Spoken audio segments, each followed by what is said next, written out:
Sexta-feira, dia de entrevista especial aqui no programa. Você já viu o meu entrevistado aqui algumas vezes, inclusive nessa posição que eu estou, de apresentador do programa. Mas eu vou conversar com ele sobre ele. Eu nunca conversei com ele aqui sobre ele. Eu conversei sobre assuntos que a gente trata, assuntos que ele já estudou, assuntos que ele apresenta para os alunos dele num A Menos na Poupança. Eu já conversei com o educador financeiro, mas existiu o Leandro antes do educador financeiro. Existiu bastante Leandro antes do educador financeiro, porque essa chave ele virou, não foi na adolescência, não foi assim uma descoberta de adolescente, foi por um tombo gigante até de saúde. E é sobre isso que a gente vai falar hoje. Então eu recebo o Leandro Benincá para falar sobre o Leandro Benincá. Cara, eu tô até com medo dessa hoje. Essa é diferente. É diferente. Essa é diferente pra caramba. É interessante falar da gente, né? Você sabe que a galera geralmente fala, né? Quando você vai fazer um curso de oratória, alguma coisa assim, o pessoal sempre fala pra você começar se apresentando. Eu nunca faço isso. Eu nunca dou a carteirada de dizer, olha, eu sou Leandro, eu sou formado nisso, eu sou isso. Geralmente nas minhas palestras eu começo dizendo assim, olha, eu vim falar isso aqui e depois se vocês quiserem saber quem eu sou, vocês fazem perguntas. Eu sempre começo assim. Então hoje é mais ou menos eu tô me sentindo numa palestra com as pessoas fazendo a pergunta depois. Quem é esse cara? Como é que era o Leandro Benincá antes, o episódio a gente fala depois, mas antes de estudar finanças, de estudar investimentos, antes de ter alguma ligação profissional com dinheiro? Cara, eu era o brasileiro típico. E o brasileiro típico de finanças é aquele que tem 2, 3 cartões de crédito todos estourados, né? Todos que o limite fica jogando de um mês para o outro. Usava limite de conta como se fosse uma extensão do salário. Sabe, todo o caminho de besteiras que você puder imaginar com dinheiro eu já fiz. Eu só não fiz consórcio, que é uma besteira gigantesca. Mas eu já financiei, eu já refinanciei, eu já peguei empréstimo, eu já não paguei empréstimo, eu já fiz acordo e não paguei o acordo. Eu vivia enrolado. Nos bastidores aqui a gente estava conversando de uma compra que tu fez, tu falou que é a maior besteira financeira, comprou a guitarra, que a parcela era exatamente teu salário, né? Exato. Meu primeiro emprego, meu primeiro salário foi exatamente isso. Meu salário era de R$70, que era o salário mínimo na época, 70 e qualquer coisa, 72, 74. E eu comprei uma prancha cuja parcela era R$70. Uau. Em 6 vezes, assim. Então, todas as besteiras que tu puder imaginar com finanças eu fiz e ao longo de muito tempo, porque eu fui ter a virada de chave ali, o problema, com 30. Sim. Então, durante os outros 29 ali, da adolescência para frente, depois que eu comecei a ter dinheiro, eu comecei a trabalhar com 14. Tá. Então, dos 14 aos 30, todas as besteiras que você imaginar com grana, eu fiz. Eu era o brasileiro típico. Eu estudei, eu fui fazer faculdade, eu fiz faculdade de administração, tá. E mesmo assim eu não sabia cuidar do meu dinheiro, e não sabia nem cuidar do dinheiro de uma empresa, aparentemente, né? Porque a minha empresa quebrou, ou eu quebrei minha empresa, e todas as tentativas que eu fazia de ter a minha vida um pouquinho melhor caíam sempre nos problemas que eu mesmo tinha em relação à grana. Sempre.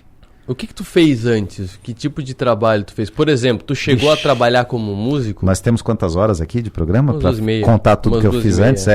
Cara, eu comecei com 14, né? Em videolocadora. Eu era assistente, assim, de aquelas videolocadoras. Não era nem videolocadora, era game locadora. Sim. Que botava fita de Super Nintendo pra galera poder jogar. Mas de tudo que você imaginar um pouquinho eu fui fazendo, eu fui me enfiando em empresas de diferentes tamanhos, em indústria, comércio, serviço, tentando coisas para me descobrir, me achar. Com dinheiro, eu nunca trabalhei de verdade de nenhuma forma antes disso. Quando eu fui para a faculdade, eu comecei a administração e a faculdade tinha uma especialização em marketing, uma ênfase em marketing. Sim. E eu gostei muito dessa história de marketing, achei legal pra caramba e comecei a me enfiar nisso. Tanto que a última empresa que eu tive antes, né, do burnout lá, foi uma empresa de marketing. Eu tinha uma agência de marketing. Foi a que quebrou no episódio do burnout. Antes disso, assim... Foi que ano que tu entrou nessa... O burnout? Não, a faculdade? 2003. Eu já era um pouquinho mais velho. Eu já tinha 21, 22. Tem uma história no último Ninguém Morre de Tédio, do fim de semana passado. Eu fui entrevistado pela Maga Estopassoli e eu falei que eu entrei e eu cumpri 2 dias da faculdade de administração. Deve ter sido a mesma que tu foi, que era a FASC. FASC, isso aí. Que era energia. A faculdade dos colégios de energia. Então tu quase foi meu veterano, porque foi em 2004, eu me formei no terceirão em 2003. Foi em seguida, é isso aí. E foi em 2004, que eu acho que era a única na época, depois virou moda, mas eu acho que era a única da região que tinha uma ênfase em marketing. A única o marketing aqui. Ainda estava muito embrionário naquela época, né? Se quisesse estudar qualquer coisa relacionada a marketing naquela época, era publicidade e propaganda da Unisul em Tubarão. Era isso que tinha. Ou o marketing aqui, que eu não queria publicidade e propaganda, eu queria realmente marketing, eu achava legal. Então, para mim, calhou, foi muito legal. Eu entrei no segundo semestre de 2003, terminei em 2007. Cara, antes disso, você imaginar, em indústria, por exemplo, controle de qualidade, PCP, já fui vendedor, já fui gerente comercial. A música, eu com 17 comecei a tocar guitarra em casa, violão e tal.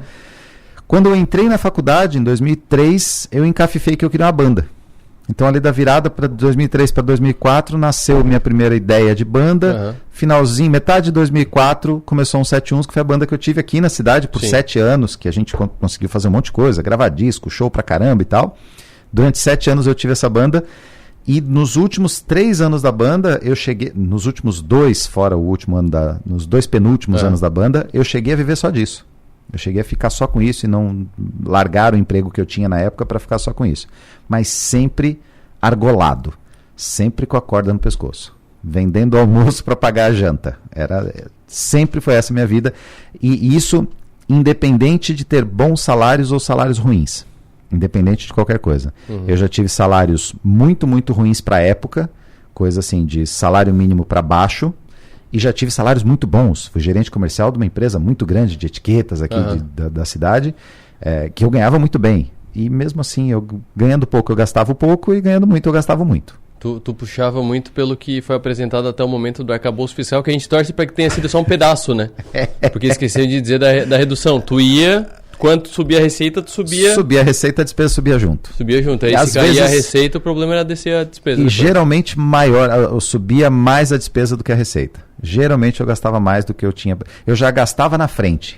Então se eu soubesse que eu ia ter um aumento no mês que vem, esse mês eu já começava a gastar. Se eu soubesse que alguma coisa boa ia acontecer dali a 3 meses, esse mês eu já estava gastando, me preparando para ela. Sempre foi assim. Tu foi então aquele empresário que é o técnico, então tu era o técnico em marketing, e tu ia cuidando do marketing. Aí o financeiro tu ia enrolando ali para pagar as contas, basicamente. A história da empresa, sabe o que foi? Eu entrei para fazer marketing de uma agência que 2 amigos meus já tinham. 2 grandes amigos meus tinham essa agência. E eles me convidaram. Eu fui professor de inglês deles. Outra coisa que eu fui também. Fui professor de inglês por 6 anos. Eu era professor deles. E eles me convidaram para entrar nessa empresa junto com eles para atender a parte de marketing. Eles faziam desenvolvimento web. Faziam sites bem complexos, assim, com sistemas por trás. E eles me convidaram para fazer o atendimento de marketing no embrião do que era a rede social. Então, as primeiras fanpages de Facebook e tal, aquele embrião ali de rede social para as empresas. Quando a empresa se dissolveu, porque um dos sócios foi contratado, e esses 2 sócios eram gênios, assim, são gênios até hoje, um deles foi contratado a peso de ouro por uma empresa de Campinas.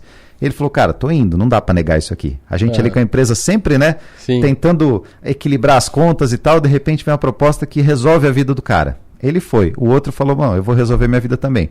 Eu falei, posso continuar com os clientes de marketing que a gente já tinha? Eles disseram, pode continuar, a gente não vai mais fazer nada com a empresa, pode continuar. Eu só troquei o nome, nasceu a minha empresa com meus 3 primeiros clientes. Eu não tinha 1 centavo, eu não investi 1 centavo, era eu atendendo e meus 3 primeiros clientes. E tinha uma menina que me ajudava na época, que foi minha primeira assistente, minha primeira funcionária. Eu falei, poxa, vamos comigo? Paula, o nome dela? Falei, vamos comigo, Paula, e eu te dou metade da empresa. Eu te dou para me ajudar, porque eu não tenho como começar. Eu não tinha, lembra, 0, eu não tinha R$1. Ela começou junto comigo, a gente sentou juntos, alugamos uma sala aqui no centro e começamos a trabalhar. Chegamos a ter 7 funcionários, a empresa começou a crescer e tal, mas aí uma coisa engraçada. Eu nunca tirei 1 centavo da empresa. Eu nunca tive salário, eu nunca tive retirada de lucros, eu nunca tive nada. Tá, tu vivia do quê? Então, toda vez que a empresa crescia um pouquinho, pegamos um cliente novo, a gente já pegava aquele dinheiro e empenhava em contratar mais alguém. Porque a gente sabia que tinha que contratar rápido para a empresa crescer. Então, poxa, entrou um cara aqui que vai pagar o salário de um designer, contratamos um designer. Pegamos um cliente que paga o salário de um programador, contratamos um programador. Então, 7 funcionários, eu sem receber nada, a Paula sem receber nada. Ela morava com os pais, tinha um suporte para fazer isso, e a gente com o sonho de, poxa, lá na frente, a hora que a equipe tiver montada e a gente tiver uma carteira legal de clientes, a gente começa a ganhar dinheiro. Só que eu tinha conta para pagar. Sempre tive conta para pagar. Então, no começo, eu usava meu cartão para pagar as coisas da empresa, para cobrir e tal. Quando começou a não dar mais, eu comecei a pegar tudo que eu sabia fazer. Lembra que eu falei que eu já fiz de um pouquinho de tudo? Sim. Tudo que eu sabia fazer, eu comecei a fazer como extra, como renda extra. Então, um belo dia eu fui tocar, eu tinha banda, fui tocar no Ventuno. O Guilherme, que tu conhece, o Gui Farias, me convida para tocar lá no Ventuno, tal, traz a tua banda aí, era um show do meu especial do Foo Fighters. Sim. Que inclusive toca o dia 15 agora, sábado. Isso, sábado agora. Sweet Virginia, amanhã. Toca amanhã, isso aí lá no Colher de Chá, no Garden. E provavelmente meu último show. E aí, era um show lá no Ventuno, ele, poxa, vem tocar aqui e tal. E o rapaz que fazia os cartazes do Ventuno era um negócio muito ruim. Era bizarro de tão ruim. Parecia que estava feito no Word. Eu falei, cara, eu sei desenhar. Eu sei usar Photoshop, eu sei não sei o quê. Eu posso fazer o cartaz para esse show, tu divulga o meu, porque é a minha banda, eu queria um negócio bonito e tal. Ele, tá bom. Eu fiz um cartaz legal, que a festa era meio tema de Volta para o Futuro. O cartaz ficou muito bacana. Ele, pô, bicho, teu cartaz é muito bom, não quer fazer cartaz pra gente? Eu falei, claro. Comecei cobrando 50 reais. Não era agência. Leandro, nada a ver com a agência. Comecei cobrando 50 reais por fora, então eu chegava em casa, tinha umas encomendas. Poxa, uma festa na sexta, uma festa no sábado, uma festa no domingo. Começa a ficar bacana, né? 3 festinhas por semana, eu botando dinheiro no bolso, e eu comecei a fazer os cartazes. Eu também, por gostar de música, por mexer com isso e tal, a gente, no tempo da 171, essa primeira banda que eu tive, a gente gravou muitas coisas em casa, eu comecei a aprender isso, comecei a estudar produção musical, e eu comecei a produzir para bandas de amigos daqui. Então gravei um monte de coisa para um monte de gente aqui, CD completo de artista aqui, e comecei a fazer isso. Por consequência, fazia um dinheirinho a mais, mas meus finais de semana estavam completamente tomados, né? Porque músico só consegue gravar no final de semana, então eu passava sábado e domingo lá no meu quarto, no porão da minha casa, gravando essa galera, nas outras horinhas fazendo cartazes, e assim vai. Como eu tinha experiência de gravação, um dia eu estava no Ventuno, falta o técnico de som. Não foi. Tá. E o Gui falou assim, cara, tu não me dá uma ajuda? Fazer a mesa de som aqui e tal, tu manja disso? Porque eu tô perdido e o cara não veio. Falei, não, tranquilo, pode deixar que eu faço. Fui, subi a mesa, operei, fiz a noite, gostaram, elogiaram. Pô, quando o cara não vier, não quer vir fazer isso? Eu falei, tá, quanto é que paga um negócio desse? Ele é 200 reais. Eu fiquei pensando, pra época, 200 reais, pra eu vir numa festa que eu já viria. Sim. Entrar de graça, beber de graça. Eu faço a mesa de som aqui e volto com 200 reais no bolso e mais os 50 do cartaz. Legal, né? Legal. Então eu ganhava 50 na sexta, 50 no sábado, 50 no domingo. Eu tinha a possibilidade de ganhar 250 na sexta, 250 no sábado, 250 no domingo. Já estava bem bacana. E eu comecei a fazer isso. Então eu tinha o bistrô, que era minha agência, durante a semana. Eu tinha cartazes ocasionalmente à noite nas semanas. Eu tinha gravação durante o final de semana, durante o dia. Eu ia para o Ventuno fazer técnico de som durante a madrugada, sexta, sábados e domingos. E tu tinha todo esse esforço e o dinheiro simplesmente fluía. O dinheiro simplesmente ia. E quanto mais, então assim, vou começar a pegar 250 reais na sexta-feira, opa, eu já posso gastar 250 reais. A minha cabeça já era assim. Entendi. Deixa eu colocar mais uma... E eu acho que esse ponto que eu vou puxar agora é um ponto que a gente nunca falou mais do que 2 minutos sobre isso. Tu tem um filho de 23 anos. Isso. Então, tu tem o quê? 40, 41 Eu hoje? tenho 41, isso aí. Eu fui pai aos 18 e aos 2 ele veio morar comigo. Pai solteiro, né? Eu sempre fui pai solteiro. Então, assim, como é que foi isso? Porque... Foi doido. Não, porque assim, essa história que tu contou até agora, eu deixei pra falar dele agora, por isso, que essa história, tu solteiro, morando com seus pais sozinho, já seria um esforço absurdo, mas tu tinha um filho também. E tu tava falando disso já com o filho, Já né? com o filho, já. Isso a gente tá falando, ele já era adolescente e tal, e, né? Cara, primeiro tem um lado emocional disso, que é não ter... Eu sempre na cabeça eu tinha aquilo, né? Eu tinha 2 coisas na cabeça, assim, emocionais, né? A primeira era devolver para os meus pais. Tá. Eu sempre tive essa sensação de gratidão. Eu queria devolver alguma coisa para eles, mesmo eles nunca tendo me pedido uma bala. Mas eu tinha essa sensação. Eu tinha que devolver, eu tinha que fazer para eles. Eu queria aposentar eles, eu queria, né, dar de volta para eles tudo que eles me deram que, se eu fizer até o final da minha vida, eu não consegui dar o suficiente. E outra, eu queria dar pro meu filho. Então eu queria prover para eles. Só que eu não estava conseguindo nem prover para mim mesmo. Sim. Então a minha cabeça ficava sempre nessa história de que eu não estava fazendo o suficiente. Isso era um peso gigante para mim. Então, meus pais me viam mal porque eu estava, né, trabalhando igual um maluco, eu cheguei a acumular 9 trabalhos diferentes. Uau. Na época do burnout. Eu fazia 9 coisas ao mesmo tempo encaixadas em 7 dias da semana. 9 diferentes, assim. Não preciso nem dizer que eu não dormia fácil 2 noites por semana. Eu virava, simplesmente atravessava virado. Eu acordava sexta de manhã, sexta para sábado eu nunca dormia. Nunca. Acordava de manhã, eu ia dormir sábado, depois que eu chegasse da balada, que eu era técnico lá à noite. Sim. Direto, assim.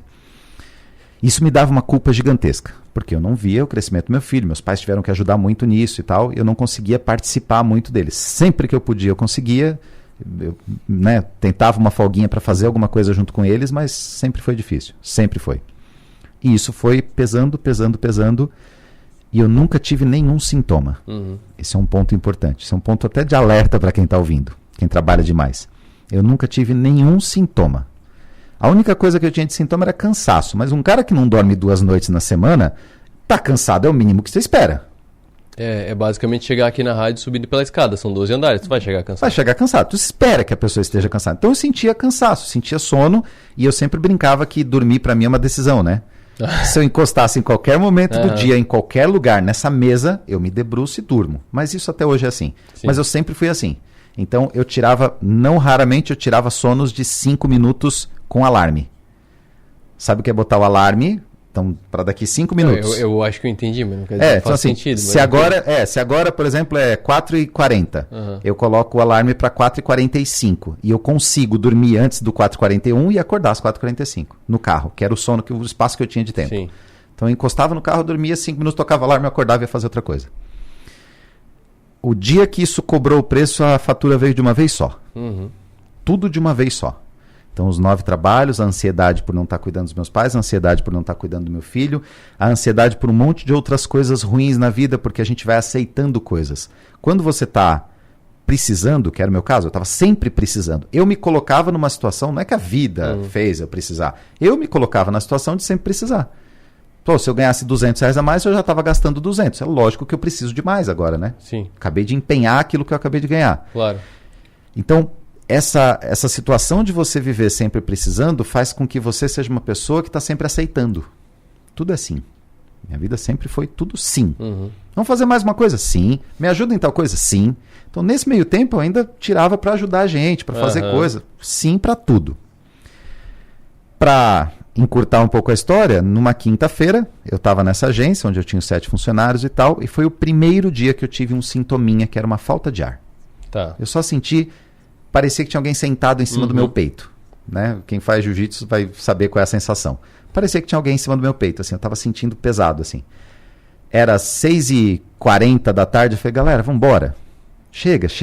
Eu tinha uma viagem marcada, porque eu tinha uma produtora que eu fazia filmes de moda, e eu viajava para fazer esses filmes como renda extra. Meu Deus. E eu tinha viagem marcada para aquela segunda-feira. Nesta quinta, eu levantei e falei, galera, vamos embora. Peguei minha mochila do chão, vamos saindo. A gente começou a se encaminhar para a saída em filinha indiana. Meu pai era o primeiro, foi chamar o elevador, e na minha frente estava meu filho e no meio estava a galera toda do escritório. Enquanto ele saindo, eu fui tentar levar a mão assim e me apoiar no meu filho. Sim. Sabe? Dizer assim, me segura que eu vou cair. Eu senti o mundo fechando, tipo, escureceu assim. Meu filho disse que eu não disse nada. Na minha cabeça eu tinha dito. Eu caí violentamente com a testa no chão e não enxergava mais nada. Aí fechou tudo, o olho preto. Eu lembro de estar com o olho aberto e não enxergar. E não respirava, não vinha mais ar. Aí eu falei assim, vou morrer. Tô infartando. Eu no chão, eu comecei a escutar a galera gritando. Aí volta meu pai, aí a mulherada toda gritando. Eu escutava meu filho falando, pai. Ele tinha 14 na época. E eu simplesmente estava no chão dizendo assim, toma, trouxa. Sabe a culpa que eu tinha? Sim. Você trabalhou tanto, olha a ironia, vai morrer no chão do escritório. Toma. Do escritório, um baita cenário. Do escritório, bacana. Cara, eu lembro assim da sensação de estar lá. Rasgaram minha camisa, me babei todo e tal. Eu tava só com uma crise de ansiedade absurda, que a minha respiração tava travada querendo puxar mais oxigênio, ao invés de eu soltar. Era só isso, depois eu fui descobrir. Travou o motor. Mas na época eu achei que eu tava infartando, aneurisma, AVC, qualquer coisa. Bicho, eu achei que eu tava indo assim. E quando eu passei dessa, né, eu comecei a me recuperar e tal, e respirar, e me levaram para o hospital. Eu já fui pro hospital sabendo assim, não, aquela ali foi só um aviso, daqui a pouco vem o tiro final. E os médicos, não, é só uma crise de ansiedade. Dizendo, não, eles não sabem o que está acontecendo, eu sei. Daqui a pouco, cara, em meia hora eu tô morto. Eu tinha certeza que eu ia morrer a qualquer momento. Porque foi um impacto e daqui a pouco eu ia levar outro. Aconteceu que eu não morri. Só que aí eu descobri que tu não precisa morrer para ter uma experiência de mudar a vida, né? O quase morte já funciona para dar uma mudada boa. Pois é, eu ia te perguntar, não teve outro episódio, então tu só tava... Teve 7. Teve 7? 7. Depois desse, mais 6. Cada um pouquinho mais fraco. Aconteceu que nesse primeiro, fui pro hospital, me deram Valium na veia. Foi a primeira vez que eu me droguei na vida, né? Porque Sim. Foi uma sensação maluca. Mas assim, desesperado, achando que ia morrer e tal. Aí exame. E na segunda eu tinha viagem. Lembra? Na segunda eu tinha viagem. Ia passar 20 dias fora.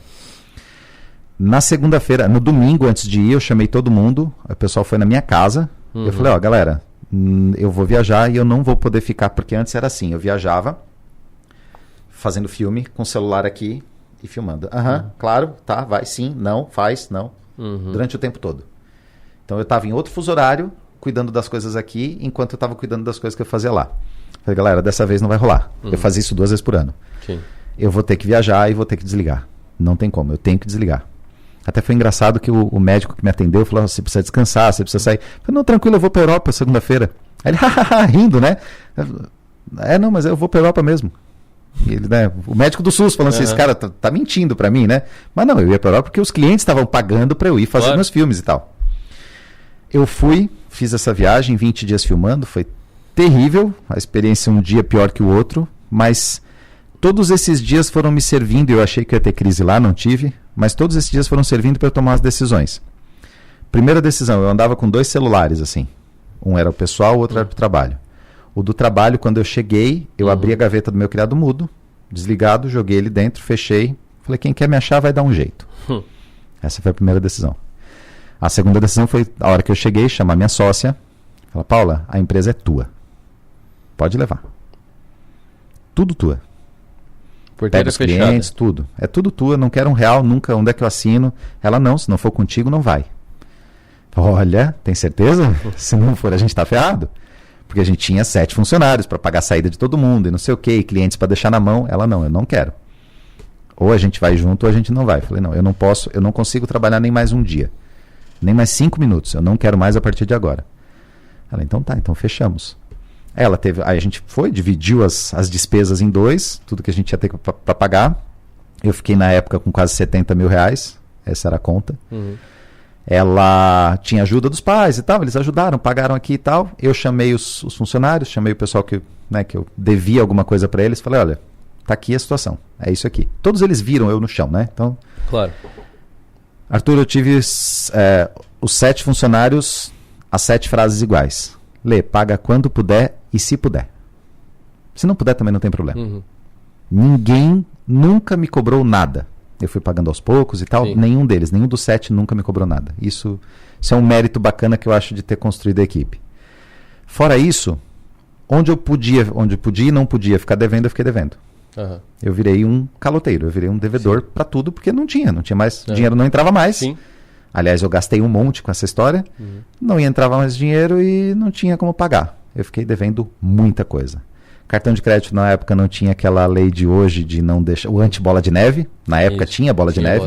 Sim. Então minha dívida de 70, a última vez que eu fiz conta do que eu paguei deu 150 mil, 150 e qualquer coisa. Meus alunos, faz pouquinho tempo, agora no final do ano passado, perguntaram quanto seria hoje, a gente fez o cálculo pelo IPCA, dava 450 pau. Meu Deus. Se fossem valores de hoje. Sim, que basicamente era o poder de compra de 450 mil naquela época. É isso aí. Sem renda. Sem renda. Eu falei que a gente tinha 2 horas aqui, infelizmente a gente não tem. Então eu quero ir para 2 momentos que eu não sei qual que veio primeiro. E eu queria saber o que aconteceu antes, porque tu teve tudo isso, aí aprendeu, tal, mas pelo que tu tá me falando, tu aprendeu mais de dar uma segurada na rotina. Ainda não tinha a parte estritamente financeira de aprofundar. O financeiro veio junto, porque o que aconteceu, né? Eu fui para um psiquiatra e ele falou, cara, tá aqui remédio, faz não sei o quê. Eu falei, tá, deixa eu tentar uma coisa primeiro. Eu só quero tentar uma coisa, porque eu sabia o que me incomodava. Sim. Eu tinha certeza das coisas que me incomodavam. Deixa eu cortar tudo. Eu fiz um trato com ele. Falei, deixa eu cortar tudo, eu volto daqui 20 dias. Se tiver tudo certo, aí a gente conversa. Tá. Cara, eu cortei tudo. Eu tinha um namoro na época que me incomodava. Tchau. Amigos que eu não queria mais falar, pessoas que me faziam mal. Tchau. Arthur, não quero mais falar contigo. Tchau. Eu conheci ele depois, tá?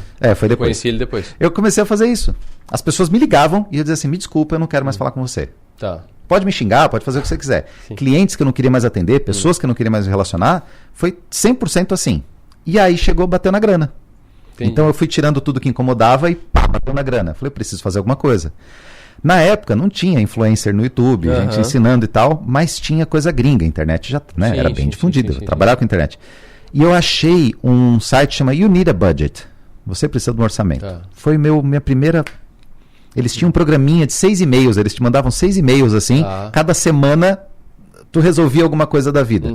Cara, foi uma iluminação assim pra mim. Aquilo foi o meu começo. Eu comecei logo depois ver Organize, me convida para fazer consultoria lá, convida para ser diretor. Consultoria de marketing? De marketing. Eu fui para montar um departamento de marketing na Organize. Só que o que acontece? Eu estava organizando minhas dívidas, aprendendo essas coisas gringas, que aí uma coisa puxa a outra. Eu estava um monte de conhecimento na cabeça e as coisas funcionando. Assim, do nível de em 60 dias eu ter um monte de coisa renegociada que eu achava que ia levar 3 anos. Não tinha dinheiro para pagar, mas já estava renegociado, eu já tinha aprendido, eu já tinha cortado um monte de coisa, vendi um monte de coisa que eu tinha. Então, isso já ajudou pra caramba. Aí eu entro no Organize, o que é a primeira coisa que você faz sendo responsável pelo marketing de uma empresa? Conhecer os clientes. Claro. O que eu fazia? Entrava um cadastro novo, eu pegava o telefone, opa, senhor Arthur, tudo bom? Eu vi que você baixou o Organize aqui, o que eu posso te ajudar? É o Leandro aqui do Organize. Aí o Arthur, o que me diz? Ninguém baixa um aplicativo de finanças porque estava na boa. Ninguém faz isso. Todo mundo baixa porque está com a água batendo no bundinho. Pode não estar devendo, mas está descontrolado. Mas está descontrolado. Aí o Arthur me responde, não, cara, poxa, é que eu tô com um problema, não sei o quê. E o problema era geralmente o meu. Geralmente. Eu que me achava tão especial, que o meu problema era tão único no mundo, eu comecei a ver assim, 50 por semana, iguaizinhos aos meus. Aí eu comecei a juntar a galera. Falei, vem cá, vamos fazer o seguinte... Sexta-feira, eu abro na época chamava, não era live, era um webinar. Eu abro um webinar na sexta-feira e eu ajudo todo mundo junto, porque as dúvidas são de todo mundo, todas são iguais. Sim. E eu comecei a fazer isso. Toda sexta-feira eu fazia um webinar. Uma estratégia de marketing para um aplicativo. E era estratégia de marketing também. Eu juntava todo mundo e as perguntas eram todas que eu já sabia responder porque eu estava fazendo para mim. Eu estava fazendo a minha própria vida. Então essas coisas começaram a me ajudar muito, porque aí o que eu dava de conselho para os outros automaticamente era um conselho para mim, me ajudou a fixar mais, repetir mais as coisas, e essa coisa começou o bichinho me picou, sabe? Começou a entrar na minha corrente sanguínea. Tanto que depois eu fui convidado para ser CEO da Organize, aí a maior ironia da minha vida, né? Sim. Devedor, quebrado, vira CEO de uma empresa de gerenciamento financeiro. É tipo um ex-viciado virar o... dono da clínica. O cara da clínica. O CEO da clínica, né? E aí, ninguém entende melhor as dores. Boa analogia. E aí, de lá, eu comecei a querer não estar mais no mundo corporativo. Eu queria ir, por exemplo, numa feira eu tinha que ir muito em feira de startup. Eu não queria ir em feira de startups, eu queria ir em feira de finanças, de educação financeira. Sim, entendi. Sabe? Eu não queria estar falando de negócios e métricas e tal. Eu estava muito mais apaixonado por isso. Sim. E aí eu tentei fazer com que a Organize fizesse isso, mas não era a visão dos sócios. Os sócios não queriam, eles queriam um aplicativo, eles estavam certos, né? A Organize só cresce. E aí eu saí para me dedicar à educação financeira. Então o bichinho veio daí. Todos os livros, você comprou 2 livros hoje sobre finanças também e tal. Todos eles vieram dessa época, porque eu comecei a virar rato de biblioteca. Mas tu era estudioso? Isso é um negócio sempre que eu tava na cabeça. Sempre foi estudioso? Sempre gostei de ler. Focava numa coisa e... Sempre fui. E aprofundava? Sempre fui cabeção, assim, para estudar e tal. E aí, cara, calhou isso, né? Sim. Calhou de um negócio que eu comecei a me apaixonar, gostar muito e achar coisas novas. Que a desgraça do estudo é que às vezes tu trava, né? Tu não acha coisas novas. Sim. Eu tava achando coisas novas. Cada dia eu achava um negócio mais legal. Eu, puxa, isso aqui é legal. Aí caiu no investimento. Putz... E é um mundo, né? É um mundo muito legal. É um mundo muito legal. Aí tu começa a apaixonar, começa a querer mais. A gente aqui é super suspeito pra falar o quão legal é esse mundo, né? Daí que veio essa história de educar e não sei o que, veio daí. Aí vem a parte que eu reconheci o Leandro. Por quê? Porque eu conheci o Leandro, eu vi ele a primeira vez tocando com 71 no shopping dela, na praça de alimentação. No acústico. No acústico. Aí eu vi, aí vim no outro show, provavelmente vim alguma vez no Ventuno, que eu ia com frequência lá também. Aí lançaram o Avesso na rádio, aí o Leandro era convidado do Avesso nos primeiros programas, inclusive o Burnout ele deixou de ir. Uma coisa, foi durante o Avesso. O Avesso era um programa que eu fazia, poxa, vinha pra rádio por prazer, né? Sim, não sim. era um negócio pra mim. E eu comecei porque a Sil, na época, a Sil Citadinho, me chamou, Sim. vamos fazer? O Mano, a Pete e tal, vamos fazer, vamos. Eu comecei a vir, eu vim uma vez por semana, assim, na boa, na amizade. E eu saí do programa porque eu tinha tido burnout. E era uma coisa que eu adorava, e eu tive que chamar eles e falar, cara, vou ter que sair e tal. E o Mano, inclusive, me revelou um tempão depois que ele ficou bravo comigo nessa época. Que ele disse, pô, por que o cara saiu? Tava tão legal o programa, por que ele saiu? E ele só foi entender isso depois quando eu contei do burnout, porque eu não contava para as pessoas. Eu não me justifiquei de nada com burnout. Eu nunca falei assim, não, eu não quero mais falar com você porque eu tô doente. Não, foi porque eu não quero. E aí, quando apareceu de novo, eu já tava com 60 minutos, aí apareceu o Leandro Benincao. Olha o Leandro Benincao. Aquele cara lá. Na Messen XP. Porque é um escritório. Aqui não tem em Criciúma, mas a Messen... É o maior do Brasil. É, o maior do Brasil. Eu fiquei sabendo essa semana passada, para quem tá assistindo o vídeo ou ouvindo na rádio, que fundiu com outro e tá o maior do Brasil. Agora fundiu os dois, o primeiro e o segundo lugar. Exatamente. Fundiram e agora virou... Que é o Faro, acho Faros. Faros, eu acho. O Faros e o Messen uniram agora há pouco. E aí eu... olha só, ele tá trabalhando com finanças, não sabia desse lado dele, porque pra mim era um músico... Sim. E apresentador de rádio, falava sobre assuntos legais, cultura e tal. E aí eu comecei a conversar com ele, entrevistei um dia, aí foi trocando ideia, por isso que de vez em quando ele aparece. Ele apareceu, era um cara que eu conhecia, e aí veio. Tô aqui. Como é que tu vai parar nisso? Cara, essa foi porque quando eu comecei a fazer educação financeira, a Organize me proporcionava muito palestras, né? Eu palestrava muito por causa da empresa. E aí, quando eu saí, é claro que essas portas já estavam abertas para eu fazer mais vezes e aparecer mais vezes. Sim. Essas aparições começaram a dar uma certa notoriedade. Aí, poxa, eu estava em São Paulo fazendo uma palestra, alguém me levava para uma rádio, me levava para um canal de TV, alguma coisa assim. Então, isso começou a dar uma certa notoriedade, começou a fazer eu aparecer, e aí empresas começaram a se interessar. Aí a primeira que apareceu, eu fiz um curso para o governo federal, para o Tesouro Direto, que a Aline fez também, inclusive. Escola de Administração Fazendária. Eu fiz um curso lá para eles de equilíbrio fiscal. Inclusive foi o assunto do arcabouço fiscal lá. Exato. E aí depois começou a aparecer uma empresa chamada Queraquitar, por exemplo, que era uma empresa só de dívidas, de quitação de dívidas. A Neon, eu fui embaixador da Neon, que é a conta digital, né? Sim. Nos primórdios da Neon, eu fiquei amigo do fundador, eles me chamaram para ser embaixador da marca. Fui embaixador da marca por quase um ano. E aí uma coisa vai chamando a outra, né? E aí pinta um convite da Messen.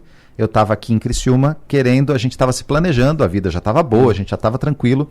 2018 se planejando para mudar para a Itália, eu e a Aline, para passar um ano sabático fora. Sim. E aí isso trocou todos os nossos planos. Eles, poxa, vem para São Paulo, a gente quer vocês aqui para fazer isso e tal. Falei, vamos embora. Fevereiro de 19 eu fui para São Paulo para atuar na Messen lá com a educação financeira que eles não faziam ainda. Tu nunca trabalhou como agente autônomo? Não. Sempre educação financeira. Tu nunca trabalhou diretamente com investimento, com as pessoas, intermediando? Sempre educando, só educação. E eu sempre deixei bem claro que meu negócio é educação e eu não quero ser intermediador. Tem um monte de motivo para isso.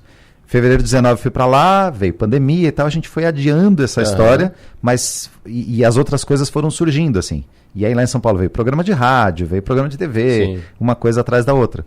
Mas sempre uma coisa uma puxando a outra, uma sucessão de eventos assim, que começou lá com o convite para eu ser consultor de marketing da Organize.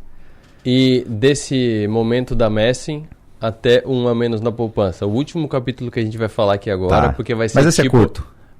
E vai ser tipo aqueles filmes que tem um baita filme, de repente eles lançam o filme do como é que era antes. É mais ou menos esse o intuito da entrevista. Eu tinha, o primeiro programa de educação que eu fiz para pessoa física chamava Grana School. Inclusive a gente reativou agora pós-pandemia. É legal. School é legal, que é um trocadilho com school de escola, né? E a gente começava a fazer isso. Eu fiz, a gente que eu digo porque eu e a Aline, né? A Aline sempre me ajudou nisso, minha esposa. E a gente viajou muitos estados. A gente fez em Minas, fez no Rio Grande do Sul, em São Paulo. Vários cursos desse que eram presenciais. A gente fechava uma sala, vendia os ingressos, chamava as pessoas, cursos presenciais. Quando eu fui para São Paulo, para Messen, eu dei uma freada nisso, mas eu estava fazendo ainda. Veio a pandemia em 2020. em março. A gente tinha curso marcado, para você ter uma ideia, em Palmas, Tocantins. Sim. Mas aí, poxa, não ia dar para fazer. Foi adiando. Vamos ter que fazer alguma coisa online. E essas pessoas que estavam esperando pelo curso chegar na cidade delas, que começaram a puxar essa ideia.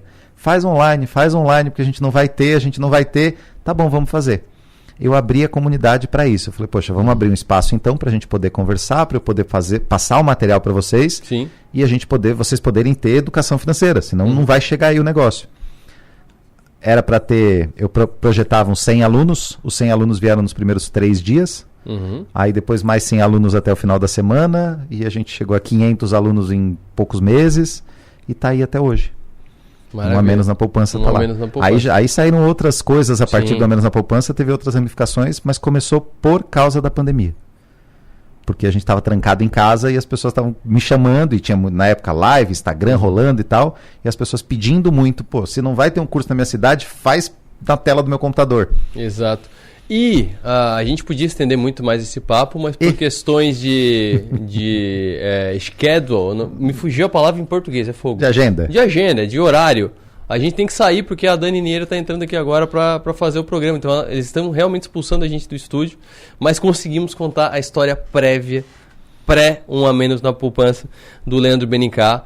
E essa entrevista está sendo gravada na quinta-feira anterior à publicação dela, porque estamos nós três, e a Aline, que foi citada algumas vezes aqui, ela foi entrevistada de quarta-feira. Então, estamos em Gramado nesse momento. Estamos em Gramado nesse momento. Palestrei ontem em Gramado. Pode ter sido muito bom. Posso ter tremido a barra. Não saberei.